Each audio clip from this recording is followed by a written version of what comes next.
My name's Jennifer Jagger Sakagi, and I worked in the Murrah Federal Building.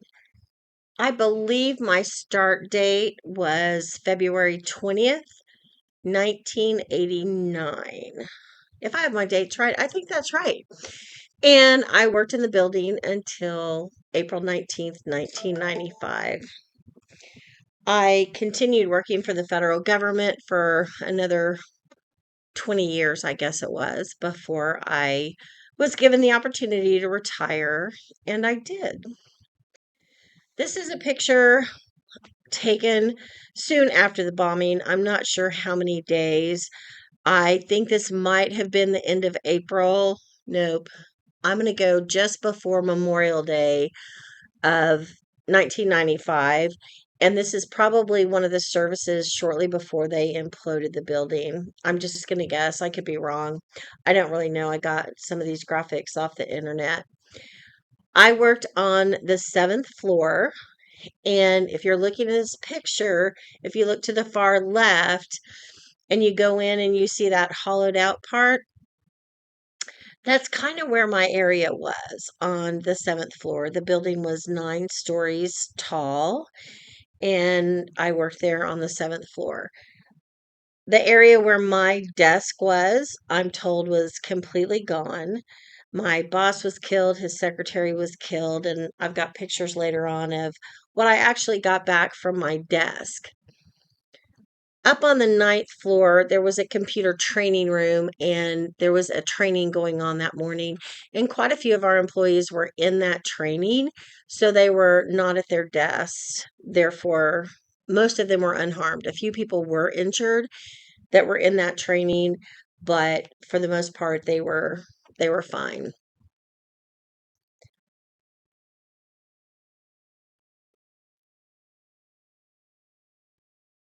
There was something else I was going to say about that, but I kind of lost my train of thought a little bit. Sorry. Okay, so moving right along.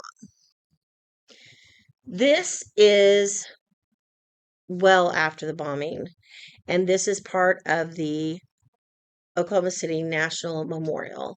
And it's a national memorial because it was sanctioned by the federal government. However, it is considered a private park and completely funded by donations. 901 is on the east end of the site, and that is representing life before the bombing. The bombing took place at 9:02 a.m. The truck was parked in front of the building on 5th Street, and I was home that day at 135th and Memorial. So I was 130 blocks away, and our entire house shook, all the crystals shook. The dog started barking and just kept barking for a number of minutes afterwards. So, just to give you perspective, how far it was for me personally, and when I felt it. And this is 903, and 903 is after the bombing, and this is on the west side of the memorial. And where the chairs are, that's all where the building tower was. If you're actually on the site, you can see a difference in the concrete on that back wall. And off on the east end towards the 901 memorial entrance, that's where the tower itself started. So there was part of the building that was only 1 story high, and then we had the rest was 9 stories. This is the survivor tree, and this was a parking lot. And I parked in that parking lot from time to time. It was a typically a daily parking area. I think some people had monthly parking passes there. But I understand this whole tree was pretty much in flames because all the cars had exploded in that parking lot from the blast. And it's called the survivor tree because it survived when it really shouldn't have. A friend of mine in Toastmasters at the time, or shortly before, had given a whole speech about this tree, because it was all asphalt and the tree came up through the cracks and grew, and it survived even with all the cars parking around it, all of the pollution from the cars starting, and it survived. It survived all the weather and the storms, and it was there. At the time of those first 3 weeks after, where they were trying to sift through debris and also recover people, um, I understand that the workers would go and sit against that tree and get out of the sun and take a rest. So, very symbolic tree, probably one of the most protected and cared for trees in the state of Oklahoma, if not in the whole world. I don't I don't know really for sure, but this is a very protected tree. If you ever go down to the service on April 19th, they literally take saplings from this and they grow and culture the tree. And you can, for free, get a sapling and then you can grow it at your home.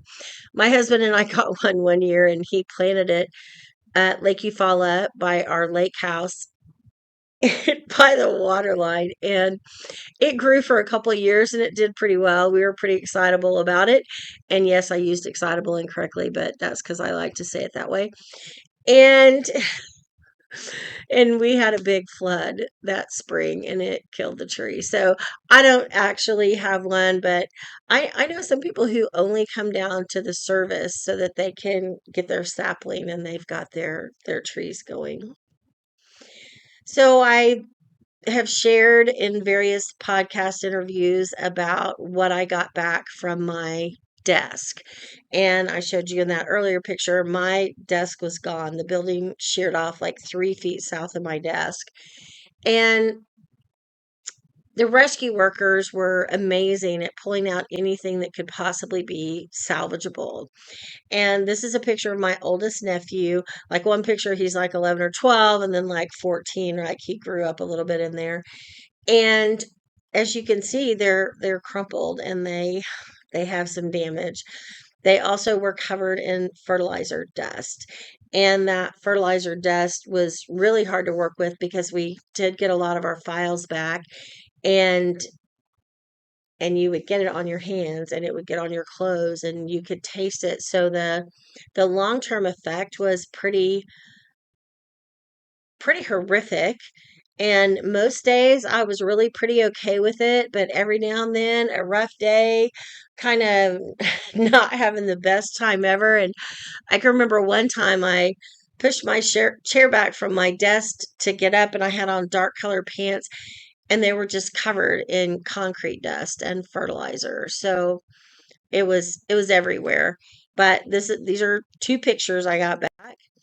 And then here are three more. And this one in the middle, that's my little niece Elizabeth. That actually had two halves to that frame. And it sat like opened up like a envelope on its side or something. And I only got one half of it back. I'm sure the other piece of that was probably her brother's, maybe. Um, so those are their pictures that I got back. I got a few more. I didn't take pictures of them for this, but I got a few more family photos back, but not a whole lot. So this is actually in my office right now. It's not staged. It's just what's in my office here, my home office right now. And that Jennifer Ann Jag, and it kind of breaks off, is my first nameplate. And when I graduated from the University of Oklahoma and got my first job, my sweet mother Phyllis went and ordered me this nameplate. And it said Jennifer Ann Jaggers, and it actually slid so that when I got married, we could slide it off and put a new one with my new married name. And even though I had gotten married, I didn't want to change it because it was from my mom. It was special. And I was going to always be, a part of me was always going to be Jennifer Ann Jaggers. And so I wasn't going to change it. And I got a call, I think it was Memorial Day morning. And this gentleman said, "Is this Jennifer Jaggers?" And I said, "Yes, it is." And I did receive a few random phone calls from people that just would take me to my knees on tracking me down, finding me from other states, didn't know me, just to express their heartfelt sympathy. But on this one day, he said, "Are you Jennifer Jaggers?" And I said, "Yes, I am." And he said, "This is Chris Van Vliet with the ATF. And I have found your nameplate. And if you would like to come down to the site and get it, I have it for you." I was completely overwhelmed. And I was like, "Yes, sir." Like, that nameplate means the world to me.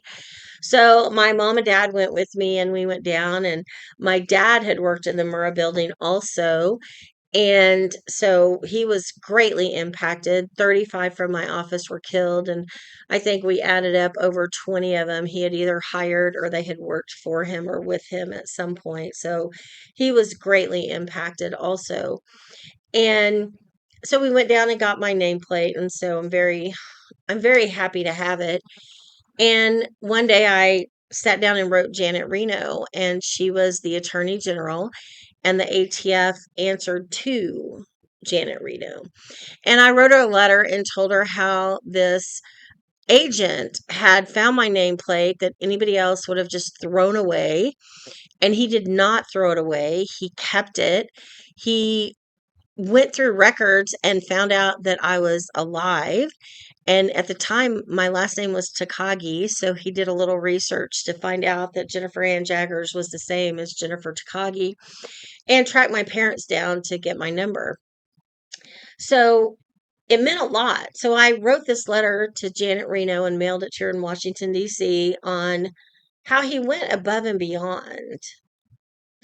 And months later, I received a phone call, and this woman said, "Is this Jennifer Jaggers?" And I was like, "Yes, it is." And she said, "I'm with the ATF in such and such office." I want to say it was like Iowa or something. I don't remember now. And she said, "Chris Van Vliet has gotten a, a commendation from Janet Reno for going above and beyond for returning your nameplate. And we want to write this up. We've been sent a copy of the letter, and we want to use parts of it in a write up for him. And would you be willing to let us use any or all of it?" And I was like, "Yes, of course." And she said, "I'll send you a copy when it comes out." And unfortunately, she never did send me the copy. I never got it, or it didn't get to my desk. At any rate, I never saw it.